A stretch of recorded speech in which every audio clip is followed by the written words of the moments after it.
Hello, everyone, and welcome to the BayNet Weekly News. My name is JJ Atchison. Today's date is September 22nd, 2023.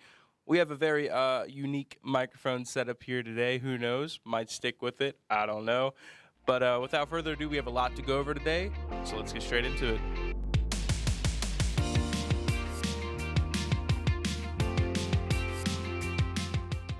On Tuesday, September 19th, 2023, following a vehicle and foot pursuit, St. Mary's County Sheriff's Office deputies apprehended and arrested Kyrie Travell Miles, age 27, of Lexington Park, Maryland. Miles was observed by a deputy while working the Slow Down St. Mary's initiative in the 21600 block of Great Mills Road in Lexington Park. The deputy confirmed Miles had an active arrest warrant for first-degree assault. A traffic stop was initiated, and Miles failed to stop his vehicle in an attempt to elude deputies.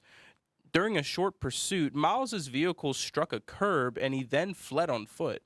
Following a brief foot chase, Miles was apprehended by deputies Preston Dixon, Austin Welch, and Joseph Senatore, who recovered multiple small baggies and currency Miles discarded while fleeing. The recovered bags were identified as containing suspected crack cocaine, which were packaged in a manner consistent with drug distribution. Corporal Lacey Smith and her canine partner Kyra were also instrumental in the drug arrest. Miles has been charged with possession with intent to distribute, possession of a controlled dangerous substance, and possession with intent to use drug paraphernalia, and is being held at the St. Mary's County Detention Center in Leonardtown. The homicide unit is actively investigating the circumstances of a homicide in the town of Capitol Heights on Friday night. The victim is 52-year-old Michael Fernando Davis of Capitol Heights. A reward of up to $25,000 is being offered for information leading to an arrest and indictment in this case. On September 15, 2023, at approximately 8:30 p.m., officers with the Capitol Heights Police Department responded to the 5700 block of Gladstone Way. The victim was located in the roadway suffering from trauma. He died a short time later at a hospital. The Office of the Chief Medical Examiner will determine his cause of death.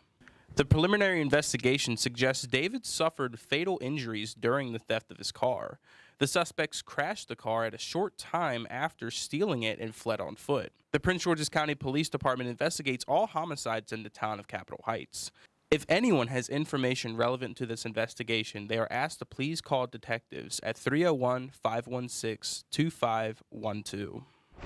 The Prince George's County Police Department is investigating after a student at Fairmount Heights High School in Landover brought a loaded gun onto school property. The 17-year-old junior will be charged as an adult. Shortly before 11 a.m. on September 20th, the assigned school resource officer was notified that Prince George's School's security personnel recovered the gun from the student. The preliminary investigation revealed a witness notified administrators the suspect may possess illegal drugs as well. During a search of the student, the gun and drugs were recovered. The weapon had an attached machine conversion device. The student will be charged with handgun on person, dangerous weapon on school property, possession of a firearm by a minor, loaded handgun on person, machine gun aggressive purpose, rapid fire trigger activator violation, as well as possession of a controlled substance. On September 19th at 1:15 p.m., school administrators at Matula Elementary School were notified of a student who was reportedly in possession of a vape. A school resource officer initiated an investigation right away. Further investigation revealed two students were actually smoking the vape in a school bathroom. The vape, which was labeled as having 150 milligrams of CBD, was recovered from one of the students involved. In accordance with Maryland law, due to the age of the students, no one will be charged. However, the students do face disciplinary action from the Charles County Public Schools. Anyone with information is asked to contact PFC Andrish at 301-609-6282, extension 0636. Also on September 19th at 2 p.m., a school resource officer was notified by a school administrator of a student in possession of a knife.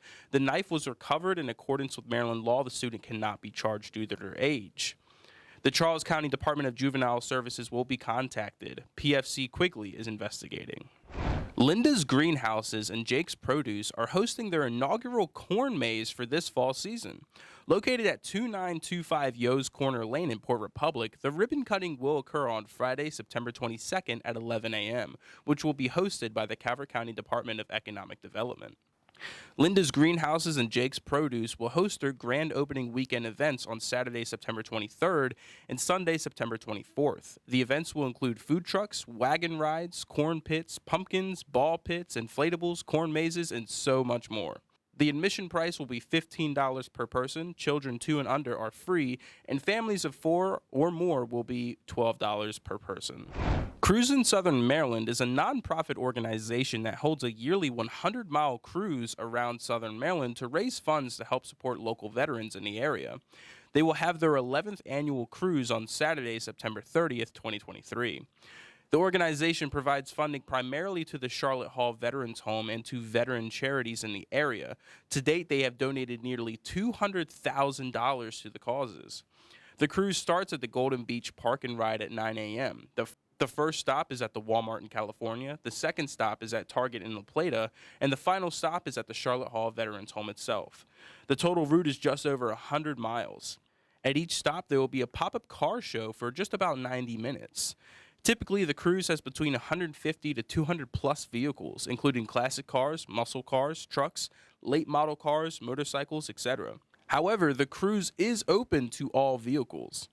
Pre-registration for the event has already concluded. However, you can still register at any of their stops on the day of the event. Registration will be $30. September marks the 10th anniversary of Leonardtown receiving its designation as an arts and entertainment district. It holds the honor of being the only A&E district in Southern Maryland. The town will mark this significant anniversary with a series of exciting events and happenings throughout the entire month of September.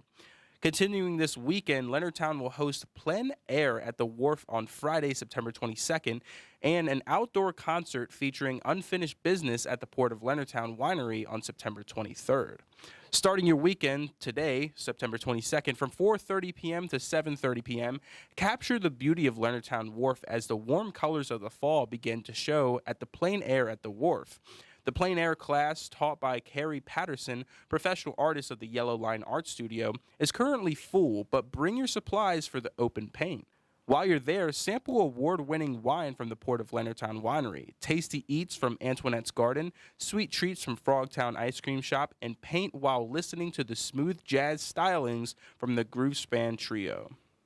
Continuing your weekend, the Leonardtown Summer Music Festival presents unfinished business at the Port of Leonardtown Winery on Saturday, September 23rd, 2023 from 3 p.m. to 6 p.m.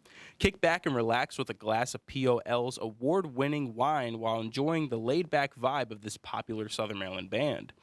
This special evening of wine and song is presented by the Town of Leonardtown and the Leonardtown Business Association and is funded in part by the St. Mary's County Arts Council. These two amazing events presented here are just a highlight of some of these signature events that are taking place during the Leonardtown Arts and Entertainment Month celebration. And of course, for more information on any of the articles that we covered today, make sure you click the specific links down in the description below. And that's all we got for you this week on the BayNet Weekly News. I hope you guys had an amazing week. I hope you have an amazing weekend, and I'll see y'all next week.